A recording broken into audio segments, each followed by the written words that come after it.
नेहा हे घे, नव्या कामाची सुरुवात छानच होणार. मला तर बाई नेहाचा अभिमानच वाटतो. हातचा जॉब सोडून दुसरीकडे जाणं म्हणजे केवढी ही रिस्क. त्यात कसली आली रिस्क? आजकाल सगळेच करतात. पण आमच्या नेहासारखं कोणाचं नशीब फळफळत नाही बरं का. पण आमची नेहा नक्की जिंकणार. वर्षभरात बढती मिळते की नाही बघा.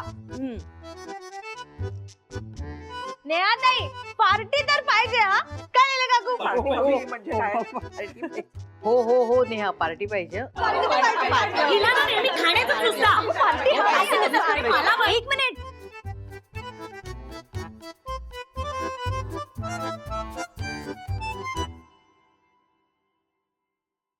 मी माझा आधीचा जॉब कंटिन्यू करते.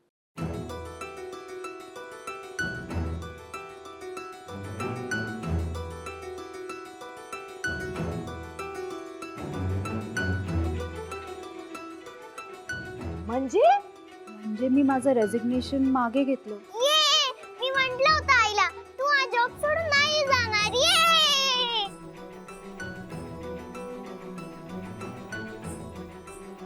हे अगदी बरं केलंस ना नेहा. अगं पैसे देऊन सुद्धा इतकी सांभाळणारी माणसं कुठे मिळाली असती. तुमचं काय आहे? मी वहिनी आहे तिची सख्खी. मीच तिला म्हटलं होतं हा जॉब सोडायचा नाही, अजिबात सोडायचा नाही आणि मूर्खपणा करतेस तू. मी सांगितलं होतं तिला म्हणून तिने हा डिसिजन घेतला असेल. नाहीतर काय, कंपनीचा मालक ओळखीचा असल्यावर असं कोण करतं का? नुसतं ओळखीचा नाही, खिशात असताना मित्र आहे ना आपला तो. माझ्या तर जीवात जीव आला बाबा. मला तर कळतच नव्हतं तुम्ही सगळे असे का बोलतायत. हो का? म्हणजे मग ते मगाशी अभिमान बिभिमान नुसते डिंगे हाकत होतात वाटतं. मीच तिला आधीपासून सांगत होते म्हणून. हा या बघ, येताना दही साखर घेऊन आलेत. अगं पोरीचं मन जपावं लागतं, नाहीतर माझ्या तरी कुठे मनात होतं. मी तर आधीच सांगत होते की यशचा जॉब सोडूच नको म्हणून. मी नाही सांगितलं. तुझा काय संबंध? मी बहिणी आहे तिची. मी तर किती इकडे आले आणि हिला समजावून सांगितलं तरी हिला कळत नाही. कोणी बोलूच नका म्हणा, तेव्हा मी हिला सांगायचा प्रयत्न केला होता. पण असं कसं म्हणता बंडू काकू? असं कसं? मी प्रत्येक वेळेला मी तिला सांगते हिला बोलायला काय?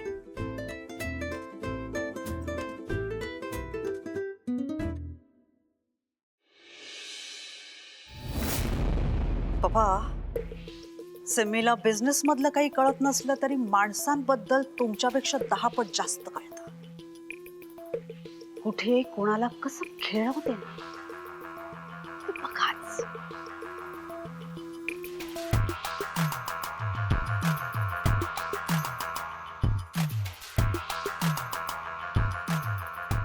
तू जॉब सोडला नाहीस हे ऐकून आनंद झाला. Welcome to the family.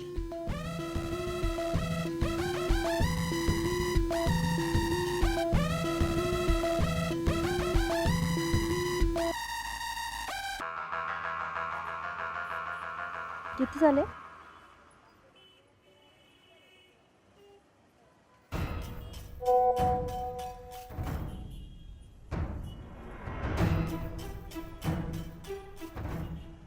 Tu job सोडत नाहीये हे ऐकून आनंद झाला.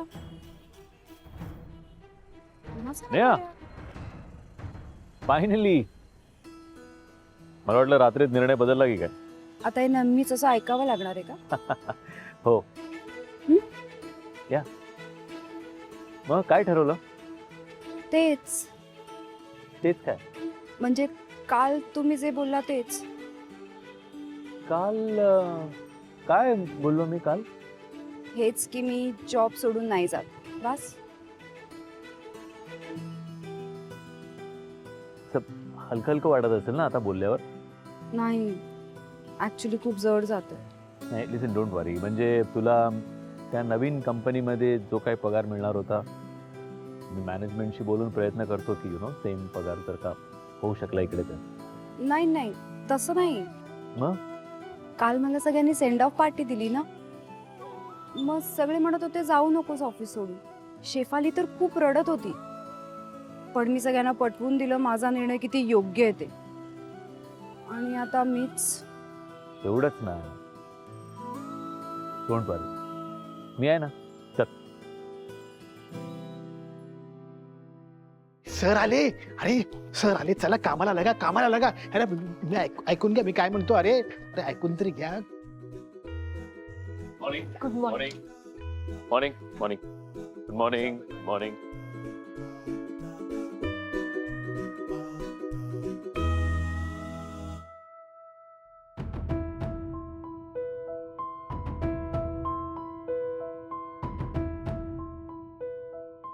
नेहा तू परत आलीस म्हणजे तू ऑफिस सोडून नाही जाणार आहेस?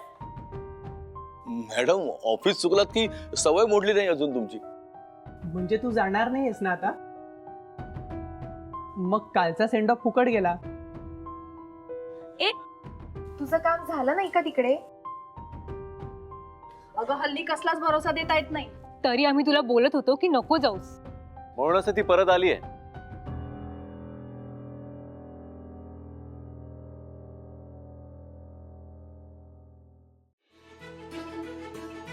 खरं तर नेहा मॅम जाणारच होत्या, पण कंपनीने त्यांना थांबवून घेतले.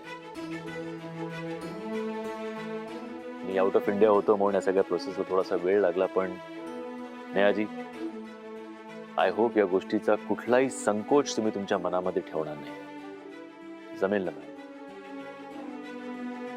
कसं आहे, नेहा मॅडम सारख्या हुशार, मनमिळाऊ आणि सच्च्या एम्प्लॉईला सोडणं कंपनीलाच परवडणारं नव्हतं. म्हणून त्यांचं मन वळवण्यासाठी आम्हाला इतके कष्ट करावे लागले की मी काय सांगू.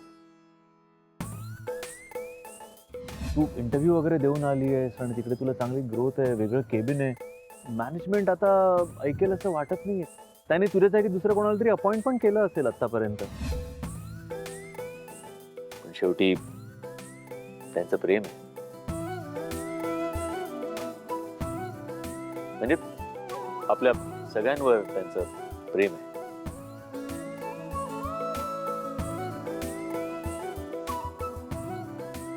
सो नेहाजी, थँक्यू सो मच आमच्या विनंतीला मान दिल्याबद्दल आणि पुन्हा एकदा आपल्या लोकांमध्ये काम करायचा निर्णय घेतल्याबद्दल. Thank you once again. Suresh.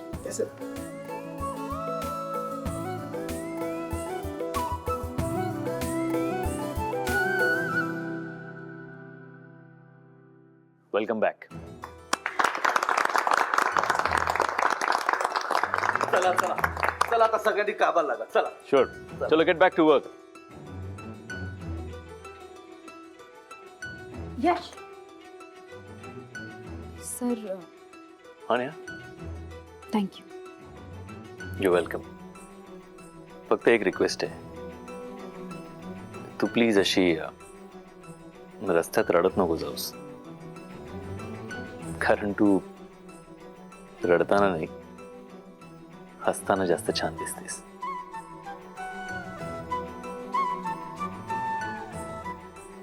Siya.